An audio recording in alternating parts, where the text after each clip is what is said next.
बिस्मिल्लाहिर्रहमानिर्रहीम। अल्लाहुम्मा सल्लि अला मुहम्मदिन व अला आलि मुहम्मद। अल्लाहुम्मा बारिक अला मुहम्मदिन व अला आलि मुहम्मद। मेरे जो बहन भाई जो हज के सादत इस साल हासिल करना चाहते हैं, उनके लिए मैं कुछ अपनी जो मालूमात हैं जो मैंने हासिल की हैं मुख्तलिफ़ सोर्सेज से, जो वर्किंग की है, वो शेयर करना चाह रहा हूँ ताकि उनके लिए आसानी हो जाए। और जब वो अपना फॉर्म फिल करें तो उनको कोई प्रॉब्लम ना हो। तो इसके लिए जो सबसे पहले मैं जो आपको बताना चाहूँगा कि जो आप बैंक से एप्लीकेशन फॉर्म, तो आपको हार्ड कापी मिल जाएगी, लेकिन उससे पहले आप अपने जो डॉक्यूमेंट्स हैं ना वो रेडी कर लें। उसमें सबसे पहले जो है ना, ये रिक्वायर्ड डॉक्यूमेंट्स की एक लिस्ट है, ये मैंने मीज़ान बैंक से ली है। और इसमें देख लीजिए, पहले नंबर पे आपके पास जो है ना वैलिड CNIC होना चाहिए। अगर किसी के पास CNIC अभी नहीं है तो वो अप्लाई कर दें और उसका टोकन साथ ले जाएं। टोकन के ऊपर भी वो आपको फॉर्म जो है प्रोवाइड कर देंगे और टोकन आपका जो है वो रिक्वायरमेंट पूरी कर देगा। सेकंड नंबर पे जो है आपके पास इंटरनेशनल मशीन रीडेबल पासपोर्ट होना चाहिए। वैलिडिटी उसकी होनी चाहिए 16 दिसंबर 2024 तक। और अगर वो भी आपके पास नहीं, अप्लाई कर दें अर्जेंट, और उसका भी आप टोकन जो है वो साथ ले जाएं। तो ये चीज़ें आपकी जो है ना वो रिक्वायरमेंट पूरी कर देंगी। इसके बाद नेक्स्ट ऑफ किन, ये आपने डिसाइड करना है। ये अगर कोई ग्रुप जा रहा है, जैसे हमें थोड़ा प्रॉब्लम हुआ था कि शायद हम पांच अगर एप्लीकेंट हैं तो पांचों के लिए अलहदा कोई हमें नेक्स्ट ऑफ किन नॉमिनी की ज़रूरत है, तो ऐसे नहीं है। ये नॉमिनी जो है आपका, अगर जितना भी ग्रुप है, आप एक नॉमिनी अपने किसी नियर रिलेटिव में या कोई आपके जो भी को फ्रेंड है उनका आप दे सकते हैं। उनकी CNSE कापी चाहिए होगी, कॉन्टैक्ट नंबर चाहिए होगा। तो ये एक ही नॉमिनी आपका मुख्तलिफ लोगों के लिए, चार पाँच तीन जितने भी आपका ग्रुप है उनके लिए ये चल सकता है। लेकिन नॉमिनी के साथ ये है कि वो खुद हज के ऊपर ना जा रहे हों, क्योंकि उनका यहाँ पे मौजूद पाकिस्तान में कॉन्टैक्ट चाहिए ना, नॉमिनी का पाकिस्तान में होना चाहिए। तो इसके बाद फोर्थ नंबर पे हमें 3 पिक्चर्स चाहिए विद लाइट ब्लू बैकग्राउंड। ये आप किसी भी फोटो शॉप पे जाएंगे, उनको पता होता है लेडीज़ के लिए हेड स्कार्फ मैंडेटरी होता है। आपके बाल नहीं नज़र आने चाहिए, नेक ईयर्स और हेयर कवर्ड होने चाहिए। जो जेंट्स हैं उनके अगर ग्लासेस लगा रहे हैं तो ग्लासेस के उतार के उन्होंने पिक्चर बनवानी है।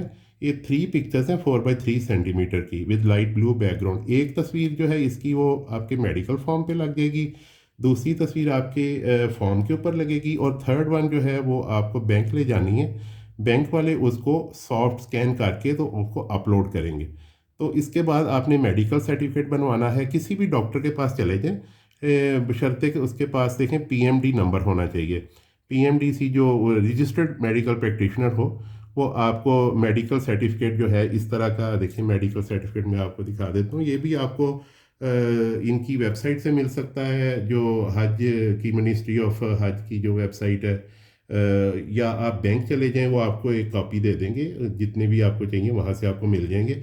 ये आपने इसके, ये मैं आपको बाद में बताता हूँ कि मेडिकल सर्टिफिकेट का आपने किस तरह फिल करना है। तो इसके अलावा इधर आ जाएं, अब आपके पास जो है कोविड वैक्सीन्स।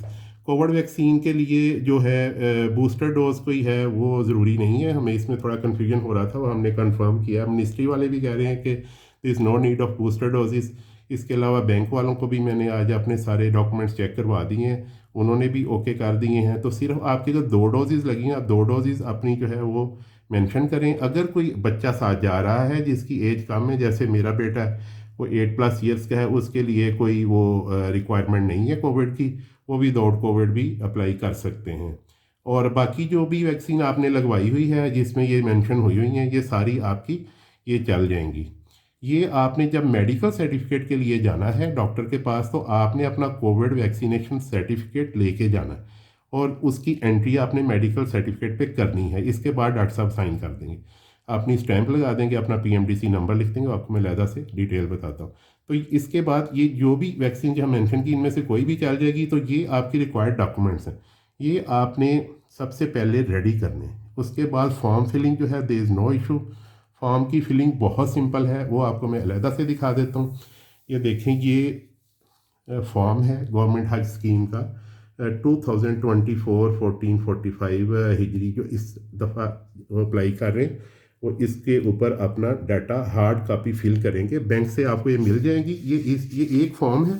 इसके बाद नीचे एक एफिडेविट है, इकरारनामा है। ये हर हाजी ने, हर एप्लीकेंट ने ये इकरारनामा इसी तरह किसी उसको स्टैम्प पेपर पे ज़रूरत नहीं, इसी पे आपने अपना नाम लिखना है, वल्दियत लिखनी है या ज़ौजा जिसकी हैं वो अपना वाइफ ऑफ लिखेंगे। और इसके बाद ये अपनी देख लीजिएगा कंडीशंस इसके, ये 1 और ये 2 पेज है, ये 3 पेज है और ये इसका 4th पेज है। यहाँ पे ये सारी इसमें कंडीशंस लिखी हुई हैं। इसके बाद आपने दरख्वास्त नंबर तो यहाँ पे आपने नहीं लिखना, कामयाब दरख्वास्त का नाम ये आप लिख देंगे, अपना नाम, नीचे दस्तखत या अंगूठा दोनों में से कोई भी आपका यहाँ पे चल जाएगा। ये आपने इस तरह एफिडेविट फिल करना है। अब मैं आपको थोड़ा फॉर्म के बारे में बता देता हूँ। फॉर्म की फिलिंग का ये है कि यहाँ पे देखें हज एप्लीकेशन नंबर है, हज एप्लीकेशन नंबर आपने ब्लैंक छोड़ देना है, ठीक है। इस यहाँ आप फ़ोटो पेस्ट करेंगे, स्टेपल नहीं करना आपने। 3x4 सेंटीमीटर की यहाँ ब्लू बैकग्राउंड में जो आपने वो पिक्चर अपनी तैयार करवाई है फ़ोटोशॉप से, यहाँ वो एक लग जाएगी। इसके बाद यहाँ देखें ग्रुप इन्फॉर्मेशन में है एप्लीकेंट टाइप, यहाँ तो आप लीडर हो सकते हैं या member. If you are a leader तो लीडर को टिक कर दें, अगर आप मेंबर हैं तो मेंबर को आप टिक कर दें। ग्रुप साइज़ आप यहाँ लिख देंगे, ग्रुप लीडर एप्लीकेशन नंबर वो आप इसको ब्लैंक छोड़ दीजिएगा, ये बैंक वाले खुद इसको लिख लेंगे।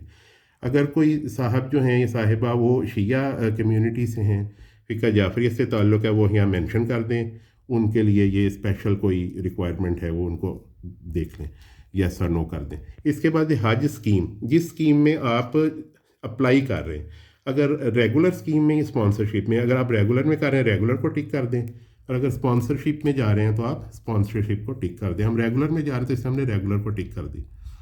इसके बाद देखें हज पैकेज है, आपका स्टे सऊदी अरेबिया में, ये देखें 3 चॉइसेस हैं आपके पास।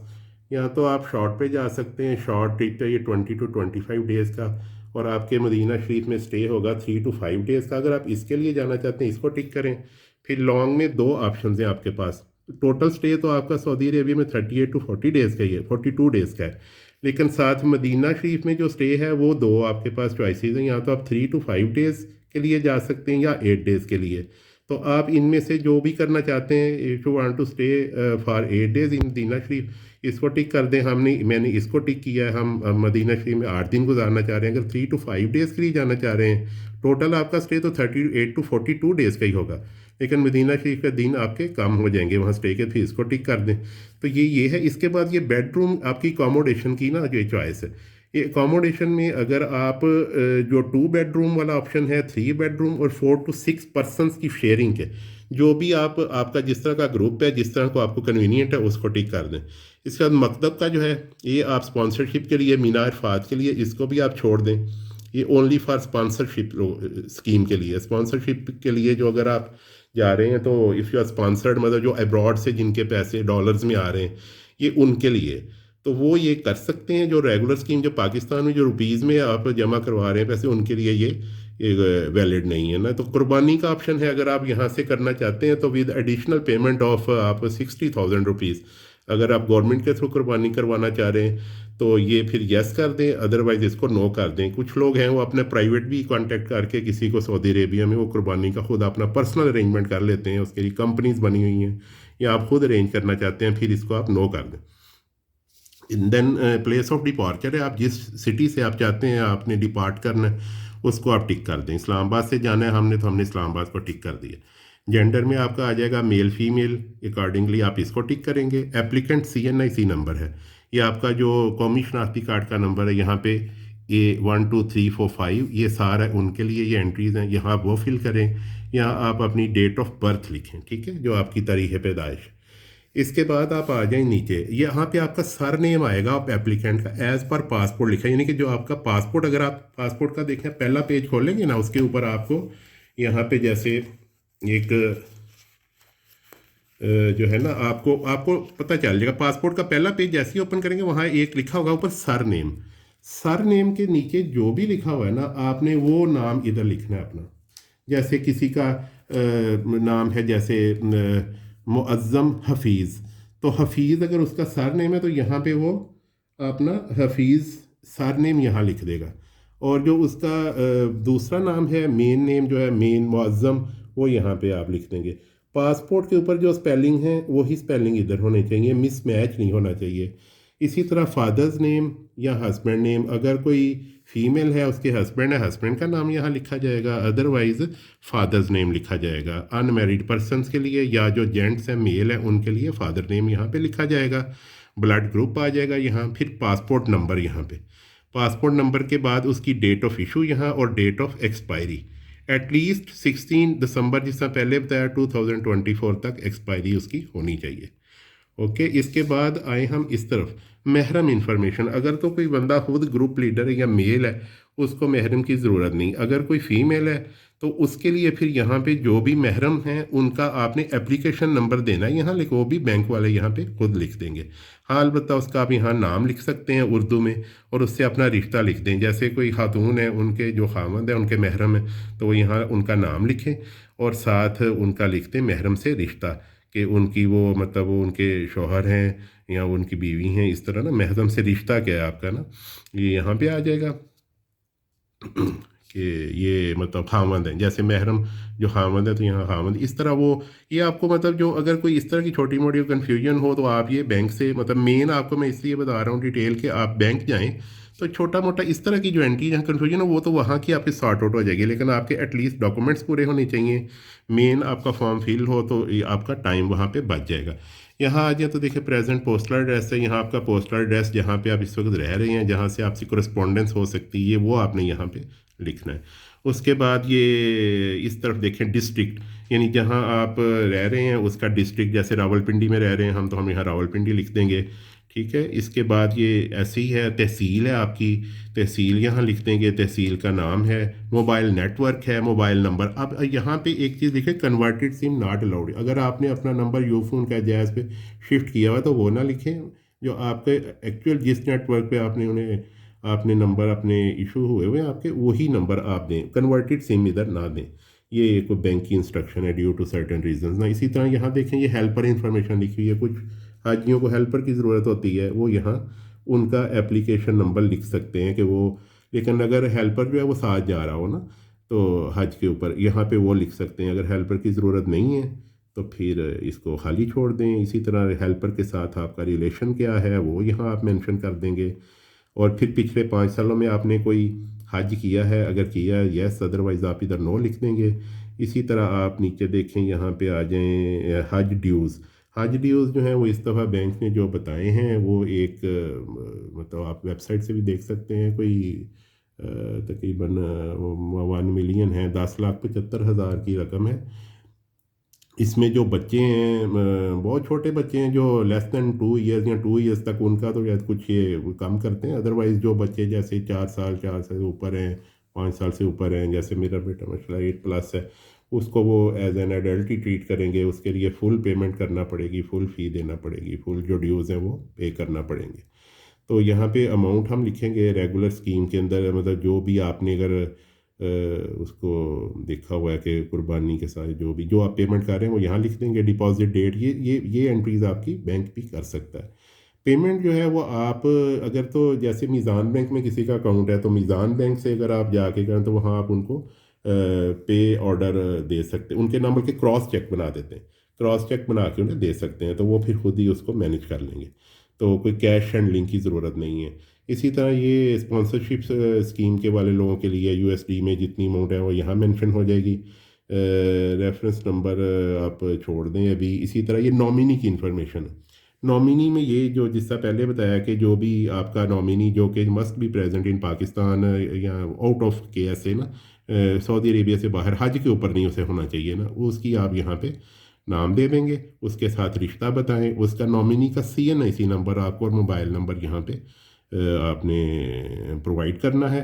इसके बाद नीचे आ जाए देखें बैंक अकाउंट इन्फॉर्मेशन, ये एक नेसेसरी इन्फॉर्मेशन है, इसको देखें। इसमें भी हमें थोड़ा कन्फ्यूजन हो रहा था कि अगर 5 लोगों का ग्रुप है जैसे, तो 5 लोगों के अगर तो अपने अपने अकाउंट हैं तो वो अपने अपने IBN number, full account number दें, अकाउंट का टाइटल यहाँ पे प्रोवाइड करें, ठीक है। और अगर फ़र्ज़ करें कोई बच्चा है, माइनर है ना, तो माइनर का अगर अकाउंट नंबर नहीं है, उसके पास कोई अकाउंट नहीं है, तो फिर वो अपने किसी पेरेंट का या बड़े किसी रिलेटिव का वो यहाँ पे वो उसका दे सकता है अकाउंट नंबर। ये अकाउंट नंबर अगर अपना अपना सारे देंगे, इसमें यह है कि अगर किसी वजह से आपकी एप्लीकेशन एक्सेप्ट नहीं होती तो उसमें आसानी के साथ आपके जो पैसे रिफ़ंड होंगे वो आपके अकाउंट में फौरी ट्रांसफ़र हो जाएंगे, उसमें आपको वेट नहीं करना पड़ेगा। अदरवाइज़ बैंक वाले क्या करते हैं, वो आपको फिर कहते हैं कि जी आपको हम कैश दे देते हैं। कैश अगर हैंडलिंग कुछ लोगों को डिफ़िकल्ट लगती है, वो फिर उन्हें पे ऑर्डर बना के देते हैं, उसमें ही टेक्स टाइम ना, थोड़ा टाइम लग जाता है। तो उसमें बाद का लोगों को अर्जेंट पैसे चाहिए होते हैं किसी वजह से, तो इस वजह से अगर अकाउंट नंबर है तो फिर अकाउंट नंबर में फौरी पैसे आपके ट्रांसफ़र हो जाएंगे। इसलिए जिन लोगों के अकाउंट नंबर हैं अपने, तो वो यहाँ अपना अपना अकाउंट नंबर प्रोवाइड कर दें, भले वो एक ही ग्रुप में जा रहे हैं। तो ये सारा नीचे एक देखें एफिडेविट है, हलीफनामा है, इसमें कुछ कंडीशंस लिखी हुई हैं, तो वो आप पढ़ के इसके यहाँ पे आपने सिग्नेचर कर देने हैं। जो एप्लीकेंट है अपने यहाँ पे सिग्नेचर करेगा, तो ये आपका फॉर्म कंप्लीट है। उसके बाद फिर इकरारनामा जो मैंने बताया उसके ऊपर आपने साइन करने हैं लास्ट पेज के ऊपर यहाँ पे। या अगर थंब इम्प्रेशन है, जो कोई साइन नहीं कर सकते लोग, तो अपना वो नाम लिख के एप्लीकेंट का जो दरख्वास्त गुजार है, तो ये आप बैंक में ले जाएं। इस तरह ये सारी चीज़ें, तो इंशाल्लाह वो आपका जो है ना फॉर्म सक्सेसफुली सबमिट हो जाएगा। आपका कोई टाइम वेस्ट नहीं होगा, आपको दोबारा चक्कर नहीं बार बार लगाने पड़ेंगे। ये जो है मेडिकल सर्टिफिकेट को मैं आपको थोड़ा सा बता दूं, यहाँ पे भी कुछ कन्फ्यूजन्स होती है। जैसे ये देखें, ये तो ऊपर जो भी लिखी हुई हैं ये कोई इंस्ट्रक्शंस हैं मेडिकल ऑफिसर के लिए, ये वो पढ़ लेगा, ये उसके लिए हैं। अब नीचे देखें, यहाँ पे नेम ऑफ डॉक्टर आएगा, ये डॉक्टर साहब ने अपना नाम लिखना है। कि ये बाज़ एप्लीकेंट अपना नाम लिखें, ये अपना नाम आपने यहाँ नहीं लिखना, यहाँ डॉक्टर का नाम आएगा, अपना नाम इधर आएगा। तो इसी तरह हॉस्पिटल जिसमें कोई डॉक्टर साहब कोई जॉब कर रहे हैं, गवर्नमेंट जॉब में हैं, तो हॉस्पिटल का नाम यहाँ आएगा। तहसील डिस्ट्रिक्ट, ये तहसील डिस्ट्रिक्ट भी उस हॉस्पिटल की है, उन डॉक्टर साहब की, जहाँ हॉस्पिटल है ये हॉस्पिटल की तहसील है, ना कि ये कि एप्लीकेंट जहाँ रह रहा है उसकी तहसील। ये नहीं, मे भी अगर सेम है तो आप यहाँ लिख सकते हैं, जैसे डॉक्टर साहब भी रावलपिंडी में है और बंदा एप्लीकेंट भी रावलपिंडी में, फिर तो सेम तहसील हो जाएगी, डिस्ट्रिक्ट भी। लेकिन अगर कोई डिफरेंट है तो यहाँ पे ये डॉक्टर जो है, जो डॉक्टर जिस हॉस्पिटल में बैठते हैं, ये उसकी तहसील है। यानी हॉस्पिटल अगर रावलपिंडी में है तो यहाँ तहसील रावलपिंडी, डिस्ट्रिक्ट रावलपिंडी लिखा जाएगा। लैंडलाइन नंबर भी इसी तरह, ये एप्लीकेंट का नहीं है, डॉक्टर साहब का है। डॉक्टर साहब अपना यहाँ लैंडलाइन नंबर प्रोवाइड कर देंगे, अगर वो नहीं है अपना वो सेल नंबर यहाँ देंगे। मोस्ट इंपॉर्टेंट ऑफ ऑल जो है वो ये पीएमडीसी नंबर एक इशू होता है, हर डॉक्टर को रजिस्ट्रेशन नंबर होता है, वो यहाँ ज़रूर लिखवाना है आपने, वो यहाँ पे वो मेंशन करेंगे। इसके बाद यहाँ पे ये आप कोशिश करें कि ये चीज़ें आप घर से फिल करके लेके जाएं, डॉक्टर साहब का टाइम बच जाएगा, आपका भी टाइम बच जाएगा। यहाँ जो बंदा एप्लीकेंट है, हाजी साहब हैं जो जाना चाह रहे हैं हज के ऊपर, वो अपना नाम यहाँ लिख लेंगे, अपना सन ऑफ, वाइफ ऑफ या डॉटर ऑफ यहाँ लिखेंगे, अपना सीएनआईसी नंबर लिखेंगे, पासपोर्ट नंबर लिखेंगे। उसके बाद ये चीज़ जो है अपनी एज मेंशन कर दें, ब्लड ग्रुप ये खाली छोड़ दें आप। डॉक्टर साहब खुद आपको पूछ के, अगर एलर्जी है कोई किसी मेडिसिन से, वो यहाँ मेंशन हो जाएगी। अगर कोई डिजीज़ है ऐसी जो आपको रेगुलर मेडिकेशन की, जैसे अब डायबिटीज़ कोई अल्लाह न करे उसको कोई मसला है और हाइपरटेंशन का है, तो वो यहाँ पे वो मेंशन करके डॉक्टर साहब, तो क्या आपकी फिर कोरोना वैक्सीन की जो भी आपकी डोजेज़ हैं, जो आपको वैक्सीन लगी हुई है, वो यहाँ वो फिल कर देंगे, या आप खुद भी फिल कर सकते हैं। उसका बैच नंबर लिखेंगे आपके, ये कोविड वैक्सीन फॉर्म के ऊपर बैच नंबर राइट साइड पे लिखा होता है, ये आप देखेंगे वो यहाँ बैच नंबर आएगा। ये डेट ऑफ एडमिनिस्ट्रेशन, जिस डेट को आपको वैक्सीन की पहली डोज लगी वो यहाँ लिखते हैं, जिस दूसरी डोज लगी यहाँ लिखते हैं। यहाँ लाइट बैकग्राउंड में आपकी 4x3 सेंटीमीटर की, आपने स्टेपल नहीं करना इस पिक्चर को, यहाँ आप हाशिया के अंदर लिखा हुआ है, लेकिन ये थोड़ा सा जो आउटलाइन है ये छोटी है, 4x3 का पिक्चर बड़ा होता है, तो इसको आप वरी ना करेंगे, इसको आप यहाँ पे अलाइन करके ना यहाँ पेस्ट कर दें गम के साथ, आपने स्टेपल नहीं करना इसको। अदरवाइज इसको आप बैंक ले जाएं, वो भी आपको यहाँ ग्लू कर देंगे, ग्लू आप खुद लगा लें। साथ आपने एक जो है ना वैक्सीनेशन सर्टिफिकेट की कॉपी ज़रूर लेके जानी है डॉक्टर के ऊपर। जब डॉक्टर के पास जाएंगे आपको साइन करने से पहले वो दायर है, आप देखेगा कि जी आपकी वैक्सीनेशन हुई हुई है। नादरा से जो इशू होता है ना कोरोना वैक्सीनेशन सर्टिफिकेट, वो आप ले जाइएगा। उसके बाद ये डॉक्टर साहब जो हैं वो आपको ये पूछेंगे कुछ कि जी आपका वो कि जी आप फिट हैं जर्नी के लिए, अगर आपको हेल्पर की ज़रूरत है नहीं है, वो आपसे पूछ के यहाँ वो येस नो ये कुछ एंट्री देंगे, फिल करेंगे। यहाँ डॉक्टर साहब अपनी लगाएंगे, सिग्नेचर करेंगे और अपनी स्टैम्प करेंगे। तो ये आपका जो है ना वो बाई नेम स्टैम्प आजकल ज़्यादातर होती है, वो हो तो वही वही अच्छा है ना, यानी डॉक्टर का नाम ऊपर स्टैम्प में लिखा हो। तो इस तरह ये आपका ये सारा जो मेडिकल का फॉर्म है ये कंप्लीट हो जाएगा। ये आपने चीज़ें फिर सारी जिस तरह आपको पहले मैंने लिस्ट बताई, ये सारी आपकी मुकम्मल हो जाएंगी। ये आप अल्लाह का नाम ले के तो आप किसी भी बैंक में जाएं जो एप्लीकेशन रिसीव कर रहे हैं, तो इंशाल्लाह आपका सक्सेसफुली जो है वो फॉर्म सबमिट हो जाएगा। उसके बाद आप पेमेंट करेंगे, तो बाकी अल्लाह से दुआ करें आपका नाम आए और आप हमें भी दुआ में याद रखें ये सिर्फ इसलिए सारी इन्फॉर्मेशन आप लोगों से शेयर की है कि हमें कुछ कन्फ्यूजन्स हो रही थी।